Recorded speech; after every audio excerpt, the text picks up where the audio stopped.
വർക്കല പാപനാശത്ത് കുന്നിൻ മുകളിൽ നിന്ന് ചാടി യുവതി ആത്മഹത്യയ്ക്ക് ശ്രമിച്ച സംഭവത്തിൽ വഴിത്തിരിവ്. താൻ കൂട്ടബലാത്സംഗത്തിനിരയായെന്ന് തമിഴ്നാട് തിരുനെൽവേലി സ്വദേശിയായ യുവതി പോലീസിന് മൊഴി നൽകി. മൊഴിയുടെ അടിസ്ഥാനത്തിൽ തിരുനെൽവേലി സ്വദേശികളായ ബസന്ത്, കാന്തൻ എന്നിവരെ പോലീസ് അറസ്റ്റ് ചെയ്തു. കൂട്ടുപ്രതി ദിനേശൻ ഒളിവിലാണ്. ജനുവരി 3 ഉച്ചയ്ക്ക് 1:45 പാപനാശം ഹെലിപാഡ് കുന്നിൽ നിന്നാണ് യുവതി 30 അടിയോളം താഴ്ചയിലേക്ക് ചാടിയത്. കൈകാലുകൾക്ക് ഒടിവും ശരീരമാകെ പരിക്കേൽക്കുകയും ചെയ്തു.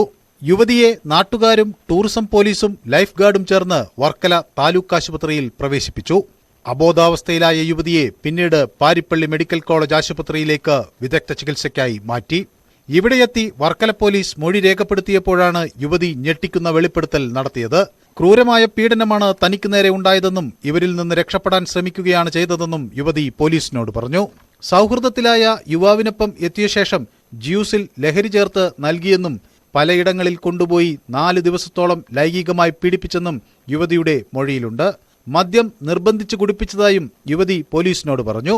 പോലീസിന്റെ പ്രാഥമിക അന്വേഷണത്തിൽ ആത്മഹത്യാശ്രമമെന്ന് കണക്കാക്കിയിരുന്ന കേസിലാണ് യുവതിയുടെ മൊഴി നിർണായകമായത്. ഇതോടെ പോലീസ് കസ്റ്റഡിയിലുണ്ടായിരുന്ന തിരുനെൽവേലി സ്വദേശിയായ ബസന്ത്, കാന്തൻ എന്നിവരുടെ അറസ്റ്റ് രേഖപ്പെടുത്തി. കൂട്ടബലാത്സംഗ കുറ്റമാണ് ഇവർക്കെതിരെ ചുമത്തിയിട്ടുള്ളത്. കോടതിയിൽ ഹാജരാക്കിയ പ്രതികളെ റിമാൻഡ് ചെയ്തു.